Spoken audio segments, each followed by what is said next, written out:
Hello viewers, KH story চ্যানেলে আপনাকে স্বাগতম। আমাদের গল্পগুলো সবার আগে পেতে নিচে থাকা সাবস্ক্রাইব বাটনটিতে ক্লিক করে পাশে থাকা বেল বাটনে ক্লিক করে রাখুন। আর আমাদের গল্পগুলোতে লাইক, কমেন্ট আর শেয়ার করতে ভুলবেন না। রাস্তা ফাঁকা, দ্রুত গতিতে ছুটে চলেছে হাইস। পাগলা কুকুর যেরকম ছোটে সেইভাবে ছুটছে। আমি ড্রাইভারের পাশের সিটে বসেছিলাম, কিন্তু সেখান থেকে আমাকে তুলে আনা হয়েছে। এখন আমি বসে আছি মিষ্টি আর স্বর্ণার মাঝখানে। ভাইয়া, ভাবি আর ঝর্ণা আমাদের সামনের সিটে বসেছে। প্রথমে ভেবেছিলাম দুজন মেয়ের মাঝখানে বসেছি, বেশ মজা হবে, কিন্তু এখন দেখছি ঠিক তার উল্টোটা হচ্ছে। মেয়ে দুটো আমাকে জ্বালিয়ে মারছে। কে কোথায় কখন গুঁতো মারছে তার ঠিক ঠিকানা নেই। না আমাকে চুপচাপ বসে থাকতে দিচ্ছে, না আমাকে ঘুমাতে দিচ্ছে। কখনো ওরা চুল টানছে, কখনো চিমটি কাটছে, কখনো আবার সুরসুরি দিচ্ছে, আর দাঁত কেলিয়ে হাসছে। আমি কিছু বলতেও পারছি না, চুপচাপ শুধু সহ্য করে যাচ্ছি। আমি তো ছেলে মানুষ, আমি তো আর ওদের গায়ে হাত দিতে পারি না। তার মধ্যে ভাইয়া ভাবি সামনে সিটে বসে আছে। সবে একটু চোখটা লেগে এসেছিল, অমনি দুজন দুদিক থেকে পেটে দিল চিমটি। আমি গাড়ির মধ্যে লাফিয়ে উঠলাম। ভাইয়া আমার দিকে ফিরে বলল, কি ব্যাপার নীল, লাফাচ্ছিস কেন? আমি বললাম, ভাইয়া, ভয়ঙ্কর একটা স্বপ্ন দেখেছি। আমার পাশে দুজন মিটিমিটি হাসছে। বলিস কি, তুই আমার সুন্দরী দুই শালীর মাঝে বসে ঘুমাচ্ছিস? আমি তো ভাবলাম তুই আমার শান্ত সুশীল ভদ্র শালীদের সাথে প্রেম লীলা শুরু করে দিয়েছিস। না ভাইয়া, আমি ভদ্র হয়ে গেছি। আমি মনে মনে বললাম, ভাইয়া, তোমার শালীরা যে কেমন ভদ্র আর কেমন সুশীল সেটা আমার চেয়ে ভালো আর কেউ জানে না। সবগুলাই শয়তানের নানি। ভাইয়া বলল, তা কেমন ভয়ঙ্কর স্বপ্ন দেখলি শুনি? এখানে বলা যাবে না, বাসায় গিয়ে বলবো। তখন ভাবি বলল, কেন ভাই, আমাদের সামনে বললে কি হবে? আমরা কি তোমার পরিবারের সদস্য না? আচ্ছা, তোমরা যখন এত করে বলছো তখন বলেই ফেলি। ভাইয়া, আমি দেখলাম তোমার বউ আর শালীরা মিলে তোমাকে ঝাড়ুপেটা করছে। সঙ্গে সঙ্গে ভাইয়া বিষম খেল। ভাবি তার দিকে পানির বোতল এগিয়ে দিল। ভাইয়া ঢক ঢক করে পানি খেল। মিষ্টি বলল, আমার মনে হয় আপনি স্বপ্নের মধ্যে ভুল মানুষকে দেখেছেন, কারণ বুয়ের হাতে ঝাড়ুপেটা খাবার বিন্দুমাত্র চান্স দুলাভাইয়ের নেই। তবে আমি স্পষ্ট দেখতে পাচ্ছি আপনার কপালে বুয়ের হাতে বহুত মার খাওয়া লেখা আছে। দা বটি ঝাড়ু লাঠি হাতের কাছে যা পাবে তা দিয়েই আপনার বউ আপনাকে পিটাবে। বলেই মিষ্টি হি হি করে হেসে উঠল। আমি ভেঙচি কেটে বললাম, আই ছেড়ে আমার জ্যোতিষী, আমার গায়ে হাত দিলে আমিও ছেড়ে কথা বলবো না। হ্যাঁ, তাহলে নারী নির্যাতন কেস খাওয়ার জন্য তৈরি হয়ে থাকুন।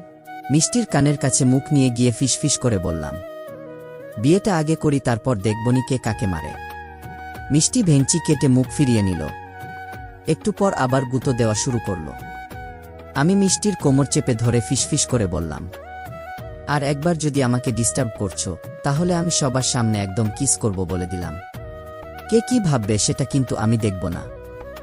আমার সাথে ফাজলামি করা বের হয়ে যাবে তখন। এবার দেখলাম কাজ হলো। মিষ্টি মুখ ঘুরিয়ে বাইরের তাকালো, আর আমি চোখ বুজে ঘুমানোর চেষ্টা করলাম। হঠাৎ করে এক মাতাল করা গ্রান আমার নাকে এলো। বাতাসে মিষ্টির এক গোছা চুল আমার মুখের ওপর এসে পড়েছে। চুলের ঘ্রাণ আমাকে মিষ্টির দিকে টানছে। আমি ঘুমের ভান করে মিষ্টির কাঁধে আমার মাথা রাখলাম। আমার উপর হয়তো মিষ্টির রাগ হলো, কিন্তু সে তার কাঁধ থেকে আমার মাথা সরালো না। মিষ্টির কাঁধে মাথা রেখে ওর চুলের ঘ্রাণ নিতে নিতে কখন যে ঘুমিয়ে পড়েছিলাম।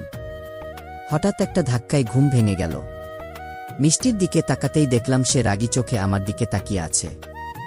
এই যে মিস্টার লুচ্চা, আপনাকে কাঁধে মাথা রাখতে দিয়েছি বলে কি আপনি বাচ্চাদের মতো আমার কাঁধে লালা ফেলবে? ইস, আমার জামাটা একবারে নষ্ট করে ফেলল। আমি ভীতু কণ্ঠে মিষ্টিকে বললাম, আস্তে কথা বলো, চিৎকার করছো কেন? সামনে থেকে ভাবি বলল, কি হয়েছে রে মিষ্টি? আপু, তোমার দেবরকে একটা ফিটার কিনে দাও, সে ফিটার খাবে। কি সব বাজে কথা বলছিস? বাজে কথা না, তোমার দেবর এখনো বাচ্চাদের মতো ঘুমানোর সময় মুখ দিয়ে লালা ফেলে। বাবু ফিটার খাবে? কান্না করো না বাবু, আর একটু অপেক্ষা করো, বাসায় গিয়ে আমি তোমাকে বানিয়ে দেব, কেমন? মিষ্টি সিট থেকে উঠে বলল, আমি আর লালা বাচ্চার সাথে বসবো না। এই ঝর্ণা, তুই এখানে আ। আমার দামি জামাটা নষ্ট করে দিল। মিষ্টি উঠে গেল। আমার পাশের সিটে ঝর্ণা এসে বসল। মিষ্টির এমন ব্যবহারে আমি ভীষণ কষ্ট পেলাম। লজ্জায় আমি মাথা তুলতে পারছি না। এর আগে কখনো এমন সিচুয়েশনে পড়েছি বলে আমার মনে পড়ছে না। কেন জানি আমার ভীষণ কান্না পাচ্ছিল ওই সময়টাতে। আমি যখন এসব ভাবছিলাম, ঝর্ণা আমার মাথাটা তার কাঁধে রেখে বলল, বাজে চিন্তা না করে ঘুমান। ভাবিদের বাসায় পৌঁছানোর 1 ঘন্টা পর শুরু হলো নাচ গানের অনুষ্ঠান। আমি ভাইয়া ভাবির পাশে চুপচাপ বসে আছি। মনটা আমার ভীষণ খারাপ। এসব নাচ গান আমার বিরক্ত লাগছে। তবুও হাসি মুখে সবকিছু দেখতে হচ্ছে। স্বর্ণা, মিষ্টি আরও কয়েকজন মেয়ে একের পর এক নাচ করছে। সবাই বেশ ভালোই নাচতে জানে। সবার শেষে মিষ্টি আর একটা ছেলে একসঙ্গে নাচতে আরম্ভ করল।